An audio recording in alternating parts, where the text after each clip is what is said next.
ठीक है दोस्तों, उतार लिया यहाँ तक। चलिए अगले चलते हैं 16 सवाल की ओर। तो 16 सवाल पे चलते हैं।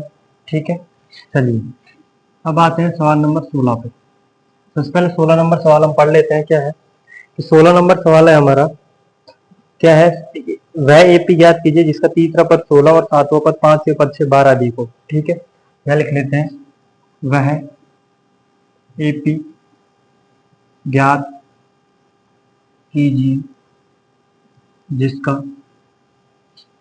जिसका तीसरा पद 16 है। वह एपी ज्ञात कीजिए जिसका तीसरा पद 16 है और सातवां पद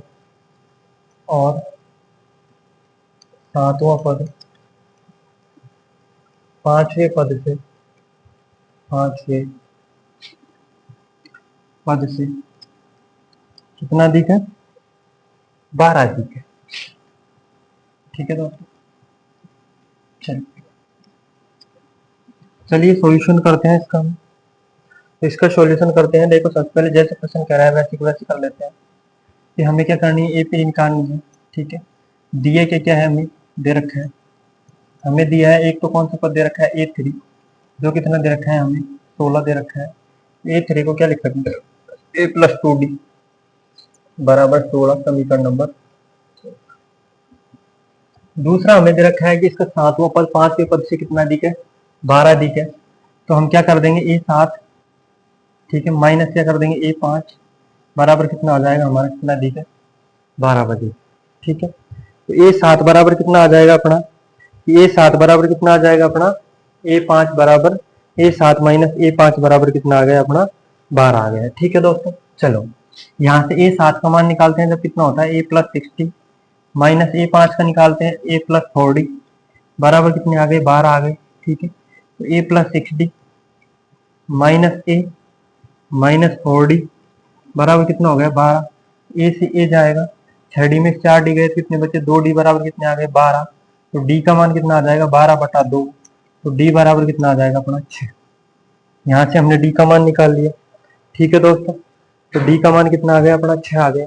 अब इस D बराबर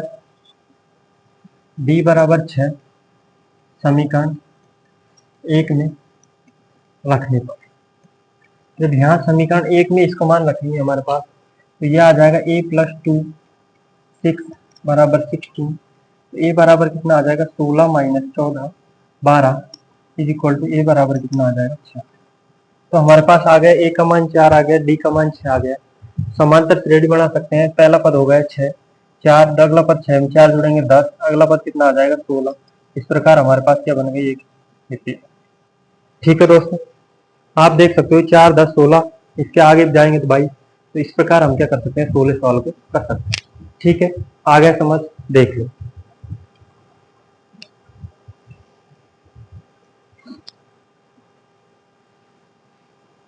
आशा करते हैं कि आपके सब कुछ समझ आ रहा होगा। ठीक है, जहां तक संभव होगा आज हम इस प्रश्नावली को कंप्लीट करवा देंगे। कल से दूसरी प्रश्नावली शुरू करेंगे 5.3। ठीक है,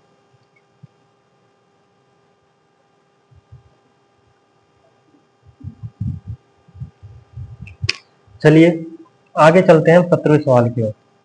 तो यहाँ से हम 17वां सवाल कर लेते हैं इसका। तो आइए, ये है 17वां सवाल पढ़ लेते हैं। सबसे पहले 17वां सवाल क्या है कि AP 3 8 13 253 में अंतिम पद से 20वां पद क्या ज्ञात कीजिए। ठीक है, एक AP दे रखी है हमें, और AP क्या है, AP है हमारी 3 8 13, कितनी है, 3, 8, 13। ठीक है, अंतिम पद कितना है इसका, अंतिम पद है 253। ठीक है, 253 में अंतिम पद, सबसे पहले हम इसका अंतिम पद निकालेंगे। में अंतिम पद से अंतिम पद से 20वां पद ज्ञात करना है। ठीक है, सबसे पहले हम इस लास्ट पद निकालेंगे, लास्ट पदों की संख्या कितनी है टोटल, वो निकाल लेते हैं इसमें। और वो निकालने के बाद हम क्या करेंगे, इसमें अंतिम पद से 20वां पद निकाल लेंगे, 20वां पद क्या है। ठीक है, तो यहाँ से सॉल्यूशन करते हैं। तो AP हमें दे रखी है, AP दे रखी है 3 3 के बाद 8 8 के बाद 13। ठीक है, इस प्रकार की AP दे रखी है, लास्ट पद दे रखा है 253। यहाँ से निकालेंगे तो A बराबर कितना आ गया, 3 आ गया। डी बराबर निकालेंगे तो 8 में से कितने जाएंगे, 3 बराबर कितने आ जाएंगे, 5। और ए एन या फिर लास्ट पद कितना दे रखा है हमें, वो दे रखा है 253। एन का मान निकाल लेते हैं, कितने टोटल पदों की संख्या कितनी है। तो फॉर्मूला लगाएंगे ए एन या एल बराबर, वो क्या होता है, A plus N minus 1 into D. ठीक है, एल का मान कितना है अपने पास, 253 है। ए का मान कितना है, 3 है। इसका एन का मान निकालना है। डी का मान कितना है, 5। यहाँ तक किसी कोई दिक्कत। ये 3 इधर की साइड जाएगा, 250 हो जाएंगे, बराबर कितने हो जाएंगे, 5 एन और माइनस के 5 हो जाएंगे। तो यहाँ से हम पक्षांतरण करेंगे तो 5 एन बराबर कितना आ जाएगा, 250 और ये जोड़ के 255। तो एन का मान आ जाएगा 255 बटे कितना आ जाएगा, 5। 50 25, 5 एकम 5। तो पदों की संख्या कितनी आ गई टोटल, 51। ठीक है, तो हम क्या लिख देंगे, अतः पदों की संख्या, पदों की संख्या बराबर टोटल पदों की संख्या कितनी है इसके अंदर, 51 है। ठीक है दोस्तों, अब हमें क्या करना है कि इसका पीछे से अंतिम पद से 20वां पद निकालना है। हमें क्या करना है, अंतिम पद से 20वां पद निकालना है। ठीक, तो हम लिख देंगे अंतिम पद से, अंतिम पद से 20वां पद। तो अंतिम पद कितना है इसका, अंतिम पद कितना है, 51वां। ठीक है, उससे 20वां पद निकालना है तो -20 जोड़ेंगे और प्लस का 1 जोड़ेंगे, -20 घटा देंगे। तो 51 में 20 गए, 31 और 1 जोड़ेंगे कितना होगा, 32। कौन सा पद निकालना है हमें, 32वां पद हमें निकालना है। ठीक है, तो हम निकालेंगे यहाँ पे ए 32 बराबर कितना हो जाएगा, ए प्लस 31। एम आई राइट। ए 32 का मान निकालेंगे तो ए का मान कितना है, 3, 31, डी का मान कितना है, 5। जहां तक मुझे समझ है कि यही होगा, ए का मान 3 है, डी का मान 5 है। ठीक है, तो यहाँ से आ जाएगा अपना ए 32 बराबर 3 प्लस 5 एकम 5 और 5 ये 15। तो ये ए 32 का मान कितना आ जाएगा अपना, 118। ठीक है, तो हम क्या लिख देंगे इसमें कि अतः, हम क्या लिख देंगे, अतः, अतः अंतिम से 20वां पद कितना होगा, 158। ठीक है दोस्तों, आ गए समझ, उतार लो एक बार इसको। ठीक है,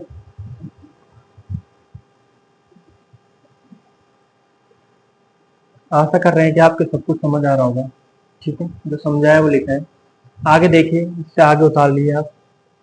अब करवाएंगे आपको 18वां सवाल। यहाँ इसमें केवल 3 सवाल और बचे हैं, 18, 19 और 20। ठीक है, उसके बाद हम आपको अगली प्रश्नावली, कल अगली प्रश्नावली समझाएंगे। आज कोशिश करते हैं कि 3 सवाल हो जाए। ठीक है दोस्तों, चलिए अब चलते हैं हम 18 सवाल की ओर।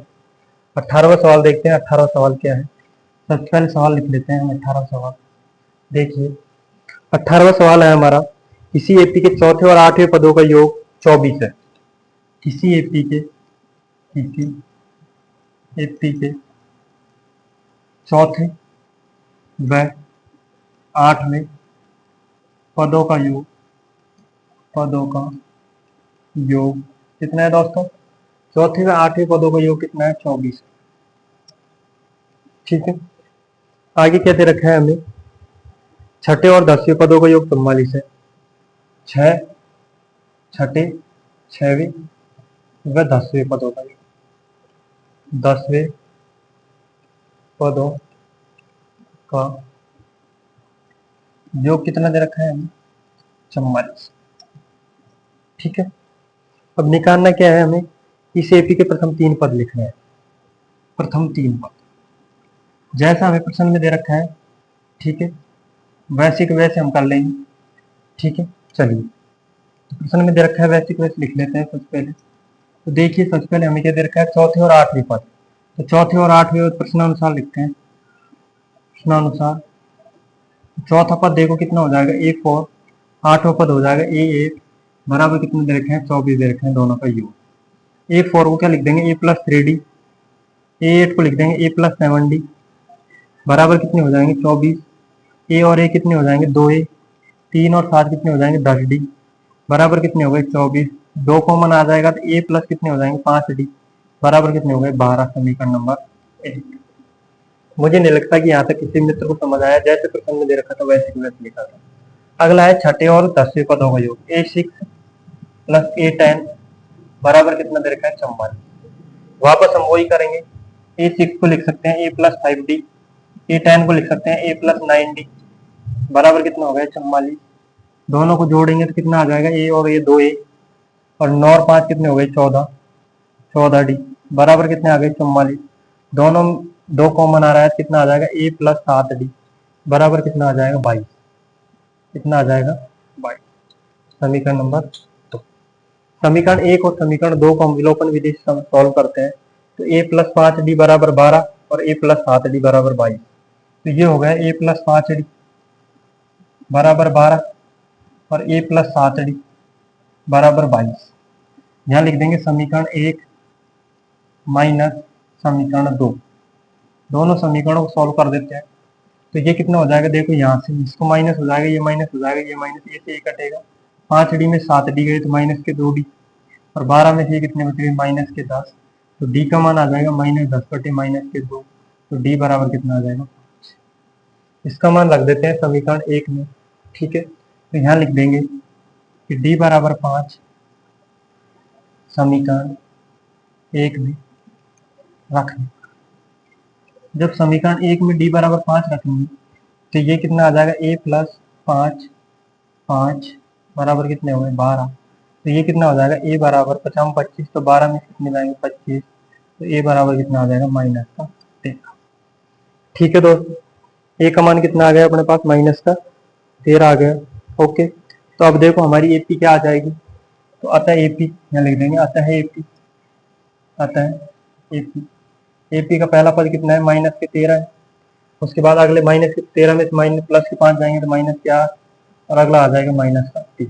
ये आ गए आते हैं AP के अगले 3 पद। ठीक है, यहाँ लिख देंगे अगले प्रथम 3 पद, सॉरी क्या है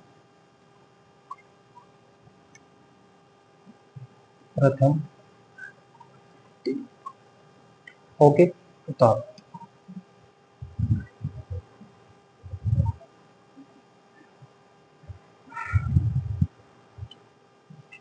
दो सवाल और बचे हैं, उनको भी अभी करवा देते हैं। ठीक है दोस्तों,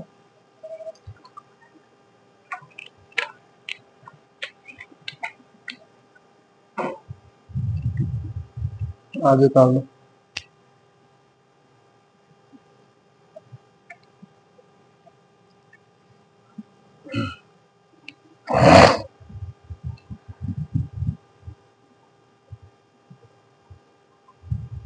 चलिए अब चलते हैं हम 19वें सवाल के।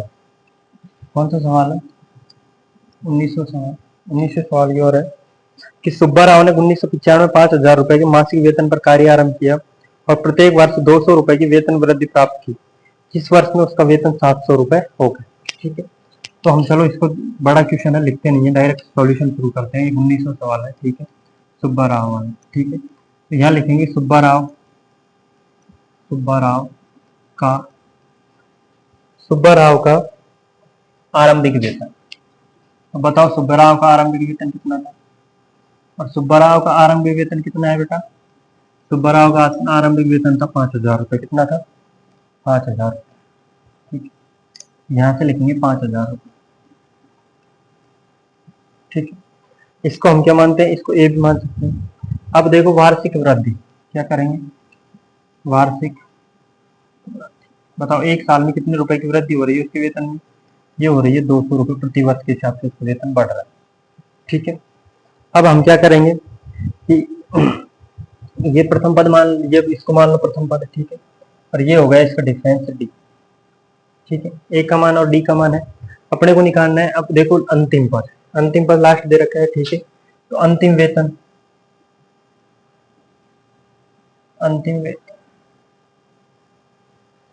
7,000 कौन से वर्ष होगा, वो वर्ष निकालना है।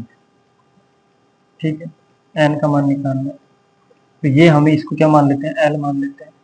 तो हमारे पास फॉर्मूला होता है एल बराबर A plus N minus 1 into D होता है। एल का मान कितना है अपने पास 7,000 है, ए का मान कितना है 5,000 है, एन का मान हमें निकालना है, डी का मान कितना है 200। यहाँ से जब सॉल्व करते हैं 7,000 में 5,000 जाएंगे 2,000 बचेंगे, बराबर कितना हो जाएगा, ये 200 एन हो जाएगा, और माइनस से कितने हो जाएंगे 200। जब यहाँ से पक्षांतरण करेंगे 2,000 में 200 जोड़ेंगे 2,200, तो 200 एन बराबर कितना हो जाएगा, 2200 हो जाएगा। तो एन बराबर कितना आ जाएगा, 2200 बटे 200, मतलब कितना हो गया, 20 ये। तो एन बराबर कौन से वर्ष में हो जाएगा, 11वें वर्ष में। ठीक है, तो हम क्या लिख देंगे, अतः 11वें वर्ष में क्या लिखेंगे, अतः 11वें वर्ष में सुब्बाराव का वेतन कितने रुपए हो जाएगा, 7,000 रुपये होगा। ठीक है, ये हमारा उत्तर। प्रश्न नहीं लिखा है हमने क्योंकि प्रश्न थोड़ा लेंथी था, इसलिए प्रश्न नहीं लिखा है, डायरेक्ट आंसर किया है कि सुब्बाराव का आरंभिक वेतन कितना रुपए था, 12,000 रुपये, जिसको ये मान लिया। वार्षिक वेतन वृद्धि जो डी माना है उसको 200 रुपये। अंतिम वेतन पूछ रहा है कि 7,000 रुपये कौन सी वर्ष हो जाएगा, तो उसको एल मान लिया। तो एल बराबर क्या होता है, A plus A N minus one into D होता है। तो 7,000 बराबर 5,000 प्लस एन माइनस वन 200, 2,000 बराबर कितने हो गए, यहाँ पक्षांतर होगा। ठीक है दोस्तों, निकाल लिया। चलिए एक अंतिम सवाल और है नॉलेज का, उसके बाद हम आज की क्लास को यहीं खत्म करेंगे और कल नई नई चैप्टर के साथ शुरुआत करेंगे। ये है हमारा 20वां प्रश्न। ठीक है, ये भी थोड़ा लेंथी है, इसलिए हम क्या करेंगे, डायरेक्ट प्रश्न का उत्तर करना शुरू करेंगे, क्योंकि डायरेक्ट सॉल्यूशन करेंगे। प्रश्न पढ़ लेते हैं। प्रश्न क्या है, प्रश्न है कि रामकली ने किसी वर्ष के प्रथम सप्ताह में 50 रुपए की बचत की और फिर अपनी साप्ताहिक बचत 17.5 रुपए बढ़ाती गई। यदि एनवें सप्ताह में उसकी साप्ताहिक बचत 207.5 रुपए होती है तो एन का मान ज्ञात करना है तुम्हें। ठीक है, तो हम क्या लिखते हैं, देखो प्रथम सप्ताह में बचत लिख लेते हैं सबसे पहले। रामकली नाम की एक महिला है, इसी प्रथम सप्ताह की बचत ठीक है, और यही हमें क्या मानना पड़ेगा, ये मानेगा जो कितना हो गया, 50 रुपए है। ठीक है, उसके बाद वो क्या करती है, प्रत्येक सप्ताह 17.5 रुपए एक्स्ट्रा बढ़ाती है। ठीक है, प्रति सप्ताह बचत में वृद्धि, तो अब यहाँ लिखेंगे प्रति सप्ताह बचत में वृद्धि, इसको मान लेते हैं हम डी। और वो कितने रुपए दे रखी है, वो 17.5 रुपए प्रति सप्ताह वो क्या कर देती है और वृद्धि करती है। अब हमें ये क्या करना है, कि एपी जिसका हमें अंतिम अंतिम सप्ताह, ठीक है, अंतिम सप्ताह वृद्धि, अंतिम जो लास्ट में जो उसके पास वृद्धि होती है टोटल कुल। ठीक है, तो अंत में जो बचता है, अंत में कुल वृद्धि, तो अंत में कुल वृद्धि कितनी हो गई उसके पास एनवें सप्ताह में। तो एनवें सप्ताह में यह लिख सकते हैं हम, एनवें सप्ताह में वृद्धि, एनवें सप्ताह में। ठीक है, ये भी लिख सकते हैं। ठीक है, तो एनवें सप्ताह में वृद्धि हो गई उसकी कितनी, 207.5 रुपए, कितनी हो गई, 207.5 रुपए की वृद्धि। ठीक है दोस्तों, अब हमें देखना क्या है, हमें देखना है एन का मान निकालना है। हमारे पास सब कुछ है यहाँ, इसको ए एन मान लो चाहे एल मान लो। अब हमारे पास फॉर्मूला होता है ए एन बराबर क्या होता है, A plus N minus one into N minus A plus N minus one into D. ठीक है, ए एन का मान कितना दे रखा है, 207.5, ए का मान कितना है 50, एन का मान तो हमें निकालना है, डी का मान कितना है 17.5। ठीक है, 17.5 हो गई। अब देखो यहाँ से हम निकालेंगे तो ये कितने हो गए, 17.5 एन।